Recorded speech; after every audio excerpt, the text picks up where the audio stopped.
कृष्णा। संगीता धर्म सागर परिवार से जुड़े सभी भक्तजनों का दिल से बहुत बहुत स्वागत है। कथाओं को सुनने वाले सभी भक्तों पर भगवान श्री हरि विष्णु और माता लक्ष्मी का आशीर्वाद सदा सर्वदा बना रहे। जय श्री गणेश। एक बार गोकुल के पास कहीं एक गांव में एक महिला रहा करती थी। उस महिला का नाम था आनंदी बाई। वह महिला देखने में इतनी कुरूप, इतनी भद्दी थी कि लोग उसे देखते ही डर जाया करते थे। समय बीता तो गोकुल नगरी में उसका विवाह हो गया। विवाह से पहले आनंदी बाई के पति ने उसे नहीं देखा था, क्योंकि पहले के जमाने में लोग विवाह से पहले एक दूसरे को नहीं देख पाते थे। बिना देखे ही विवाह तय होता था और विवाह के बाद ही एक दूसरे को देख पाते थे। यह कहानी भी उसी समय की है। तो विवाह से पहले आनंदी बाई के पति ने भी उसे नहीं देखा था। अगर वह उससे पहले देख लेता तो शायद वह विवाह नहीं करता।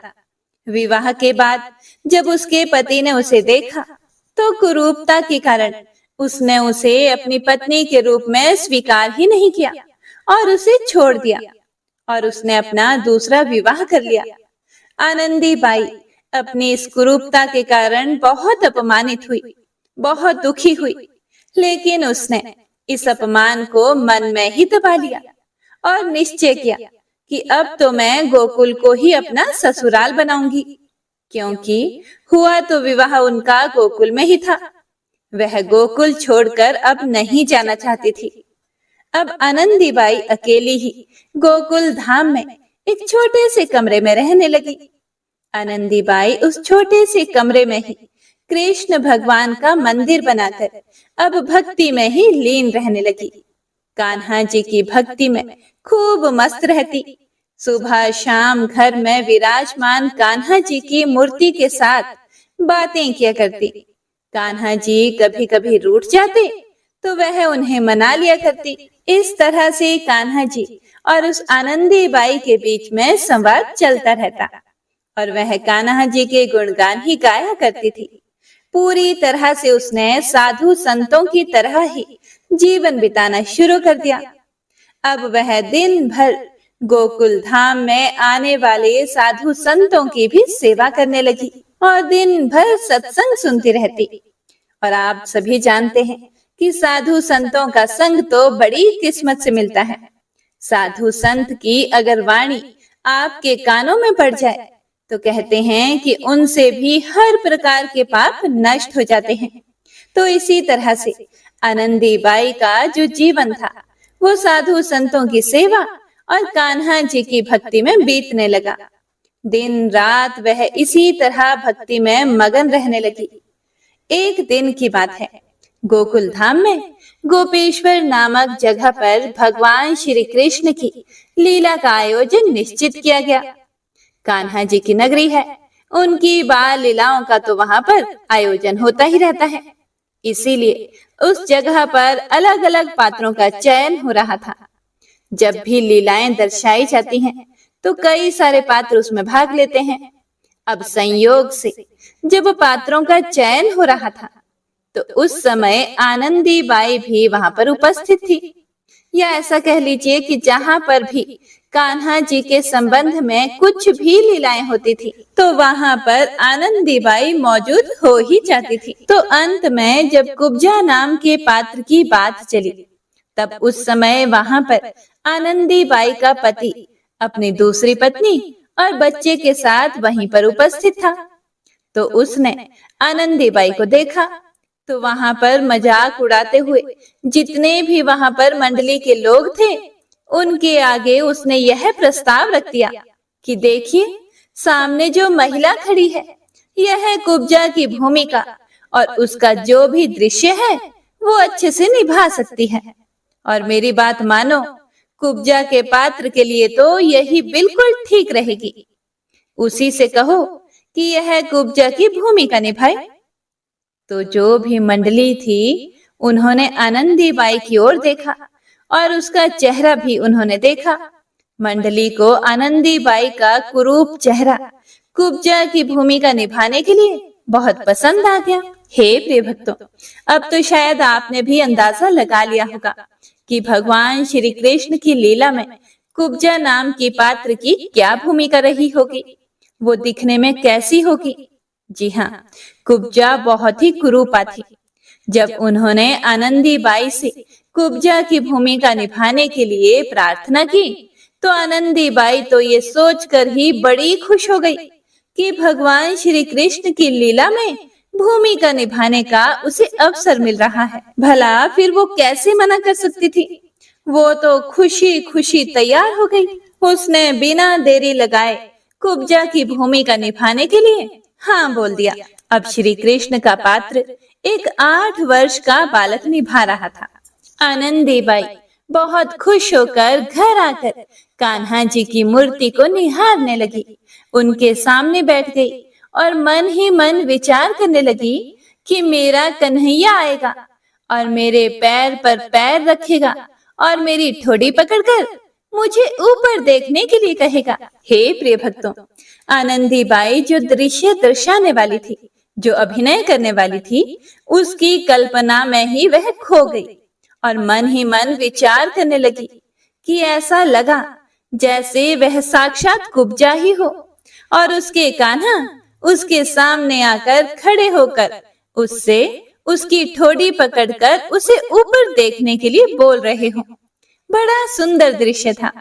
आखिरकार श्री कृष्ण लीला को रंगमंच पर अभिनय करने का अब समय आ गया और जब प्रभु की लीलाएं अपनी आंखों से देखने की बात हो तो भला लोग कहाँ पीछे रह सकते थे।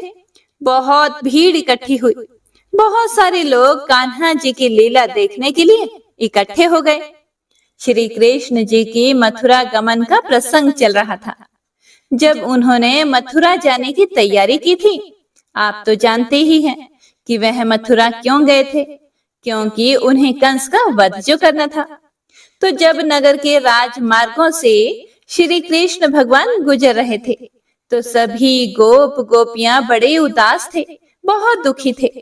उनके कान्हा उन्हें छोड़कर मथुरा जो जा रहे थे, वो तो एक क्षण के लिए भी उनका वियोग नहीं सह सकते थे। तभी रास्ते में उन्हें कुब्जा मिली। 8 वर्षीय बालक जो कान्हा जी का रोल निभा रहा था, उसने कुब्जा बनी आनंदी बाई के पैर पर पैर रखा और उसकी ठोड़ी पकड़कर उसे ऊंचा कर दिया, क्योंकि यही अभिनय होना था जो कि पहले से ही तय था। लेकिन ये कैसा चमत्कार था। कुब्जा जो बहुत ही कुरूपा थी, एकदम से उस बालक के स्पर्श करते ही वह सामान्य नारी के स्वरूप में बदल गई। उसकी वह कुरूपता एक क्षण में ही दूर हो गई और वहां पर उपस्थित सभी लोगों ने इस दृश्य को अपनी आंखों से देखा था। हर कोई वहां पर हैरान था कि ऐसा कैसे संभव हो सकता है। आनंदी बाई की कुरूपता का तो पता सभी को था, लेकिन देखते ही देखते उसकी कुरूपता तो बिल्कुल ही गायब हो गई। ऐसा दृश्य देखकर सभी लोग अपने दांतों तले उंगली दबाने लगे। आनंदी बाई तो भाव विभोर होकर अपने कान्हा की भक्ति में ही लीन थी। उसे तो कुछ भी सुध नहीं थी कि उसके साथ क्या हो गया है, बल्कि वह तो मन ही मन कान्हा जी से ही बात कर रही थी कि कान्हा जी ने उसकी ठोड़ी पकड़कर उसे ऊपर देखने के लिए कहा है। इन सभी बातों से आनंदी बाई को कुछ भी फर्क नहीं पड़ रहा था। अब जब वह सुंदर हो गई, उसकी कुरूपता नष्ट हो गई, तब भी वह बिल्कुल पहले की तरह अपने कान्हा जी की भक्ति में ही लीन रहा करती। कोई कुछ भी पूछता कि ऐसा चमत्कार कैसे हुआ, तुमने ऐसी कैसी भक्ति की, तो बस वह सभी को केवल एक ही उत्तर देती, मेरे कान्हा की लीला है, मेरे कान्हा ही जाने।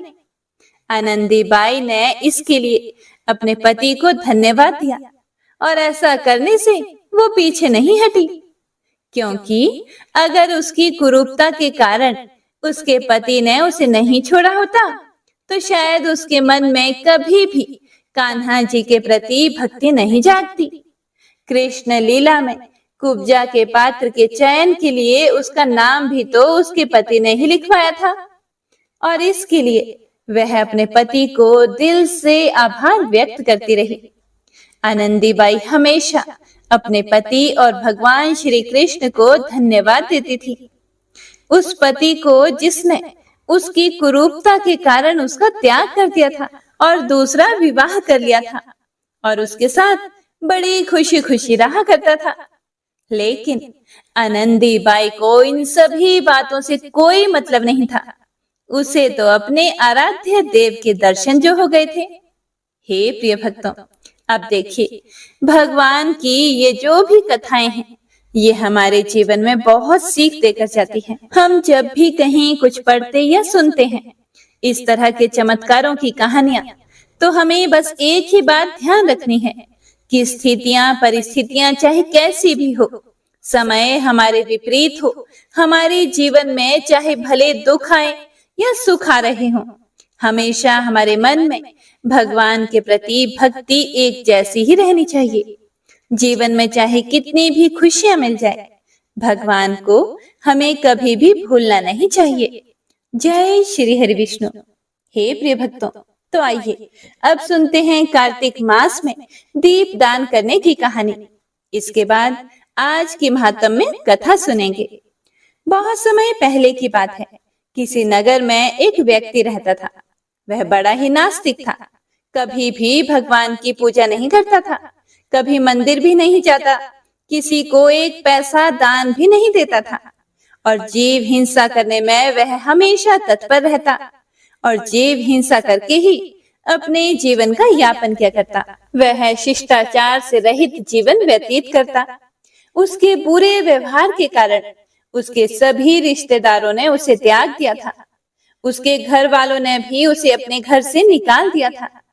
इस तरह से दुखी होकर वह व्यक्ति अपनी पत्नी के साथ वन में जाकर रहने लगा और पशुओं को मारकर अपना पेट पालने लगा। एक समय की बात है, जब वह जंगल से जा रहा था, तभी उसे वहां पर एक ब्राह्मण बेहोश पड़े दिखाई दिए। रास्ता भटके हुए उन ब्राह्मण को देखकर, उस निर्जन वन में बेहोश पड़ा देखकर उसे उन पर दया आ गई। उसने ब्राह्मण को उठाया और अपने घर ले आया और बड़े ही प्रेम से उसने और उसकी पत्नी ने बेहोश ब्राह्मण की बड़ी सेवा की। कुछ देर बाद ब्राह्मण देव को होश आ गया। जब ब्राह्मण देव को होश आया तो वह और उसकी पत्नी बड़े खुश हुए।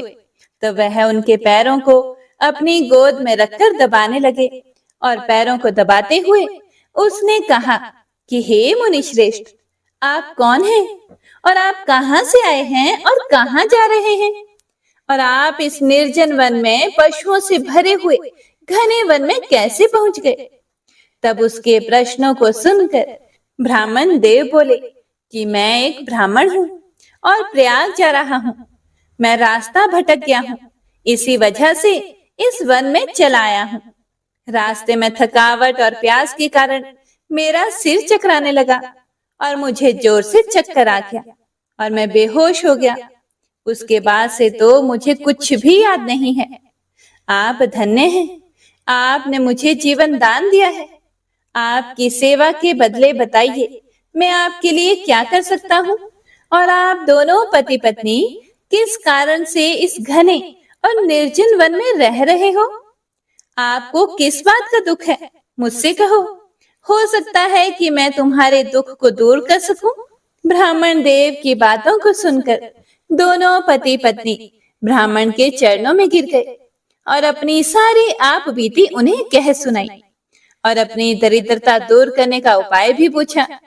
तब ब्राह्मण देवता सारी बात सुनने के बाद बोले कि आपने मेरी बहुत सहायता की है, इसीलिए मैं आपको एक कल्याणकारी उपाय बताता हूँ, जिसे बिना ज्यादा परिश्रम किए ही, किसी तीर्थ यात्रा के बिना, किसी दान के या अन्य किसी प्रयास के बिना भी तुम्हारी सारी दरिद्रता दूर हो जाएगी। ब्राह्मण देव की बातें सुनकर वह और उसकी पत्नी बड़े ही प्रसन्न हुए। तब ब्राह्मण देव बोले कि कुछ महीनों के बाद कार्तिक का महीना आएगा उस महीने में सावधानी से तुम दोनों पति पत्नी व्रत करना, कार्तिक में पूजा करना और दीप दान करना। कार्तिक के महीने में दीप दान करने से तुम्हारी सारी परेशानियां जड़ से नष्ट हो जाएंगी। दीप दान करने के लिए देसी घी का प्रयोग करना चाहिए। देसी घी से दीपक जलाना। लेकिन तुम इस निर्जन वन में रहते हो, तो हो सकता है तुम्हारे पास घी उपलब्ध नहीं हो। ऐसी स्थिति में तिल के तेल का प्रयोग करना चाहिए। कार्तिक के महीने में सुबह सवेरे तारों की छांव में उठना, कार्तिक के महीने में रोज स्नान करना और भगवान की पूजा करना और तिल के तेल से दीपक का दान करना। कार्तिक भगवान का ध्यान करना और उनके मंत्रों का जाप करना। कार्तिक मास में विष्णु भगवान के दामोदर स्वरूप की पूजा की जाती है। तुम प्रतिदिन भगवान दामोदर की पूजा करना, श्री तुलसी जी की सेवा करना, तुलसी जी की परिक्रमा करना और प्रतिदिन व्रत करना। 1 महीने तक कार्तिक मास में दीप दान करना। जो कोई भी 1 महीने तक पूरे मास की व्रत करता है, दीप दान करता है, श्री तुलसी जी की सेवा करता है, उसे माता लक्ष्मी जी का आशीर्वाद प्राप्त होता है और लक्ष्मी जी उसके घर में अपना स्थायी निवास करती हैं। हे महाभाग, कार्तिक मास में जो विधि पूर्वक व्रत करके दीपदान करता है, वह धन धान्य और पुत्र और यश को प्राप्त करता है। कार्तिक के महीने में किया गया दीपदान बंध्या स्त्री के बांझपन का नाश करने वाला है, स्त्रियों को सौभाग्य देने वाला है और सभी मनुष्यों को अपनी इच्छा के अनुसार फल देने वाला है। यदि कोई कन्या दीपदान करती है तो वह गुणी और चिरंजीवी पति को प्राप्त करती है। हे प्रिय भक्तों, आगे वह ब्राह्मण देव बोले कि स्त्री की इच्छा करने वाला पुरुष सुशीला और पतिव्रता स्त्री को प्राप्त करता है। विद्यार्थी विद्या को प्राप्त करते हैं और सिद्धि चाहने वाले को सिद्धि प्राप्त होती है और धन चाहने वाले को धन प्राप्त होता है और मोक्ष चाहने वाले को मोक्ष की प्राप्ति हो जाती है। बिना किसी विधि के, बिना किसी शास्त्र के जो कार्तिक मास में दीपदान करता है, वह अपनी इच्छा के अनुसार फल की प्राप्ति करता है। और फिर विधि पूर्वक नियम से जो कोई भी पूरे कार्तिक के महीने के व्रत करता है और दीपदान करता है, उसके भाग्य का तो कहना ही क्या है। कार्तिक के महीने में दीपदान करने का विशेष महत्व है। दोनों पति पत्नी को कार्तिक के महीने की और कार्तिक में दीपदान करने की महिमा बताकर ब्राह्मण देवता वहां से चले गए। हे प्रिय भक्तों, फिर जब कार्तिक का महीना आया, तब दोनों पति पत्नी ने आलस्य को त्याग कर कार्तिक के महीने का स्नान किया, व्रत किया और दीपदान किया। दीपदान करते करते उन्होंने पूरा कार्तिक का महीना बिता दिया।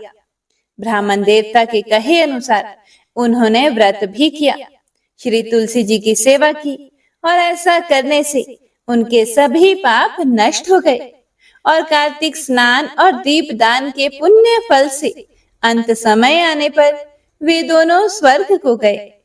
हे कार्तिक के ठाकुर, हे राई दामोदर भगवान, जैसे आपने उन दोनों पति पत्नी पर अपनी कृपा की, वैसे ही सभी भक्तों पर अपना आशीर्वाद बनाए रखना। कार्तिक मास में जो भी भक्त दीपदान करें, स्नान करें, व्रत करें और कथा सुने या सुनाएं, सभी की मनोकामनाएं पूरी करना। तो सभी एक बार प्रेम से बोलिए, कार्तिक के दामोदर भगवान की जय। जय श्री हरि विष्णु। हे प्रिय भक्तों, तो आइए अब सुनते हैं आज के कार्तिक मास महात्म्य में आगे की कथा। पिछले अध्याय में आपने कार्तिक मास के उद्यापन की विधि के बारे में जाना था। शौनक आदि ऋषियों ने श्री सूत जी महाराज से पूछा, हे सूत जी महाराज, अब कृपया करके आप हमें यह भी बताएं कि किसी दूसरे के द्वारा संकल्प करके दिया हुआ पुण्य ही लगता है या फिर बिना दिए हुए भी मिल जाता है। तब श्री सूत जी शौनक आदि ऋषियों से कहने लगे, हे ऋषियों, पाप और पुण्य दोनों बिना दिए हुए भी मिल जाते हैं। सतयुग में एक का किया हुआ पाप या फिर पुण्य कर्म सारे देश को मिलता था। त्रेता युग में पूरे गांव को, द्वापर युग में पूरे कुल को मिलता था। लेकिन इस घोर कलयुग में केवल पाप या पुण्य कर्म करने वाले को ही नहीं, बल्कि उनके साथ जुड़े हुए लोगों को भी उनकी प्राप्ति हो जाती है। एक पात्र में साथ साथ भोजन करने वाले को पाप और पुण्य का आधा आधा भाग मिल जाता है। पापी के साथ मिलकर बैठकर भोजन करने वाले को भी उसका पाप लगता है। पुण्य कर्म करने वाले व्यक्ति के साथ मिलकर यदि भोजन किया जाए तो उसका पुण्य भी दूसरे को प्राप्त हो जाता है। दूसरे की निंदा करने वाले, सुनने वाले या फिर चिंतन करने वाले को भी बराबर पाप और पुण्य मिलता है। दूसरे का धन चुराकर दान देने वाला भी पाप का भागी हो जाता है। पाप या पुण्य का उपदेश करने वाले को छठा अंश प्राप्त होता है। प्रजा का छठा अंश राजा को प्राप्त होता है। इसी प्रकार शिष्य से गुरु, पिता से पुत्र और पत्नी से पति भी छठा अंश पाते हैं, चाहे वह पाप हो या फिर पुण्य हो। लेकिन पत्नी पति का आधा ही पुण्य पाती है। इस प्रकार बिना दिए हुए भी एक दूसरे को पाप और पुण्य की प्राप्ति होती है। अब इस संबंध में हे ऋषियों, एक अत्यंत पुण्य प्राचीन इतिहास सुनाता हूँ, ध्यान पूर्वक सुनो। एक समय उज्जैनी नामक नगरी में धनेश्वर नाम का ब्राह्मण उचित कर्मों से रहित, मतलब कि जो कर्म ब्राह्मणों के लिए बताए गए हैं उन कर्मों को करता ही नहीं था। उन सभी पुण्य कर्मों से रहित एक जुआरी, मदिरा पीने वाला, वैश्यागामी, रस कंवल और खाल बेचने वाला अत्यंत पापी ब्राह्मण रहा करता था। वह सामान खरीदने और बेचने के उद्देश्य से कई नगरों में घूमता फिरता।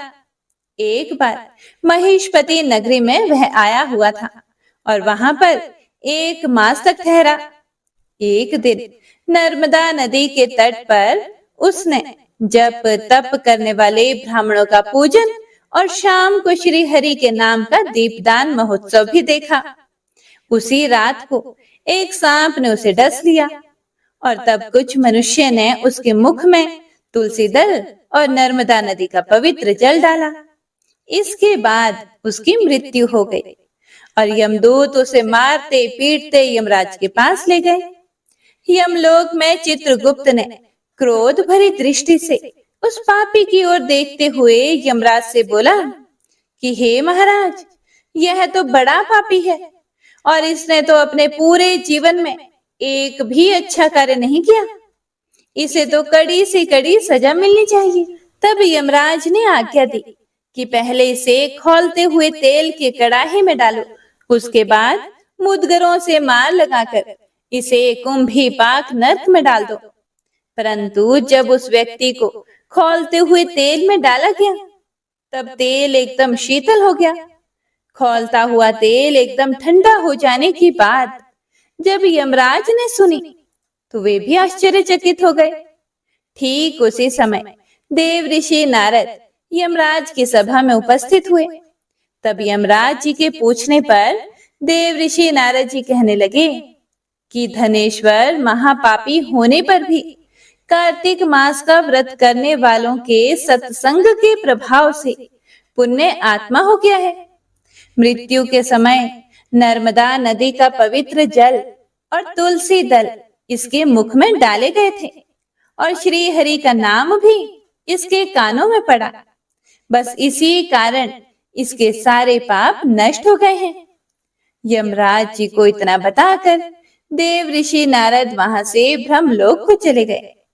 तब यमराज जी ने भी धनेश्वर को नरक की घोर यातना से मुक्त कर दिया। इसके बाद धनेश्वर कुबेर देव का अनुगामी धनज्ञ हुआ, जिनके नाम से अयोध्या नगरी में भगवान गदाधर नाम का तीर्थ विख्यात हुआ।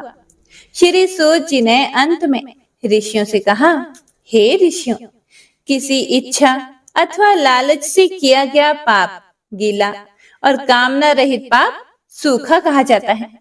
इस कार्तिक मास के व्रत के प्रभाव से मनुष्य द्वारा किए गए गीले तथा सूखा अर्थात सभी प्रकार के पाप नष्ट हो जाते हैं। जो भी इसके अनुरूप आचरण करेगा वह तो जीवन में सभी सुख और जन्म में मोक्ष को प्राप्त करेगा। श्रद्धा पूर्वक इस महात्म्य को सुनने सुनाने वाले भी असीम पुण्य फल को प्राप्त कर जाते हैं और अंत समय में भगवान श्री हरि विष्णु के वैकुंठ लोक को सिधार जाते हैं। ओम नमो नारायणाय। इसी के साथ आज का अध्याय यहीं समाप्त होता है। इससे आगे का वर्णन आप सभी अगले अध्याय में जरूर सुनिएगा। तो आइए अब सुनते हैं श्री तुलसी चालीसा। श्री तुलसी महारानी करो विनय सिर नाए, जो मम हो संकट विकट दीजे मात नशाए। नमो नमो तुलसी महारानी महिमा मिट ना जाए बखानी। दियो विष्णु तुमको सन्माना जग में छायो सुयश महाना। विष्णु प्रिया जय जयति भवानी तिहु लोक की हो सुख खानी। भगवत पूजा कर जो कोई बिना तुम्हारे सफल न होई। जिन घर तब नहीं होए निवासा उस पर करी विष्णु नहीं वासा। करे सदा जो तब नित सुमिरन तेहि के काज होए सब पूरन। कार्तिक मास महात्म तुम्हारा ताको जानत सब संसारा। तब पूजन जो करे कुवारी पावे सुंदर वर सुकुमारी। कर जो पूजन नित प्रति नारी सुख संपत्ति से होए सुखारी। वृद्धा नारी करे जो पूजन मिले भक्ति होवे पुलकित मन। श्रद्धा से पूजे जो कोई भवनिधि से तर जावे सोई। कथा भागवत यज्ञ करावे तुम बिन नहीं सफलता पावे। छायो तब प्रताप जग भारी ध्यावत तुम ही सकल चित धारी। तुम ही मात यंत्रन तंत्रन में सकल काज सिद्धि हो वीक्षण में। औषधि रूप आप हो माता सब जग में तब यश विख्याता। देव ऋषि मुनियों तप धारी करत सदा तब जय जयकारी। वेद पुराणन तब यश गाया महिमा गम पार नहीं पाया। नमो नमो जय जय सुख कारणी नमो नमो जय दुख निवारणी। नमो नमो सुख संपत्ति देनी नमो नमो अघ काटन छेनी। नमो नमो भक्तन दुख हरणी नमो नमो दुष्टन मद छेनी। नमो नमो भव पार उतारणी नमो नमो परलोक सुधारणी। नमो नमो निज भक्त उबारणी नमो नमो जन काज संवारणी। नमो नमो जय कुमति नशावनी नमो नमो सुख उपजावनी। जयति जयति जय तुलसी माई ध्याऊं तुमको शेष नवाई। निज जन जानी मोहि अपनाओ बिगड़े कारज आप बनाओ। करो विनय मैं मात तुम्हारी पूर्ण आशा करहूँ हमारी। शरण चरण कर जोरी मनाऊं निश दिन तेरे ही गुण गाऊं। कहूँ मात यह अब मोह पर दाया निर्मल होए सकल मम काया। मंगो मात यह वर दीजे सकल मनोरथ पूर्ण कीजे। जनो नहीं कुछ नेमाचारा क्षमहु मात अपराध हमारा।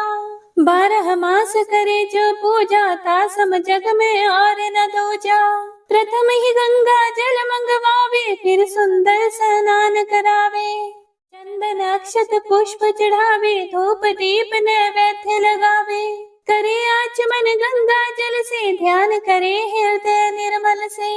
पाठ करे फिर 40 की स्तुति करे मात तुलसा की। यह विधि पूजा करे हमेशा ताकि तन नहीं रहे कलेशा। करे मास कार्तिक का साधन सोवे नित्य पवित्र सिद्ध हुए जाहि। है ये कथा महा सुखदाई पढ़े सुने सो भव तर जाए। तुलसी मैया तुम कल्याणी तुम्हारी महिमा सब जग जाने। भावना तुझे मनित नित ध्यावे गागा कर मां तुझे रिझावे। यह श्री तुलसी चालीसा पाठ करे जो कोई। गोविंद सो फल पावहि जो मन इच्छा होए।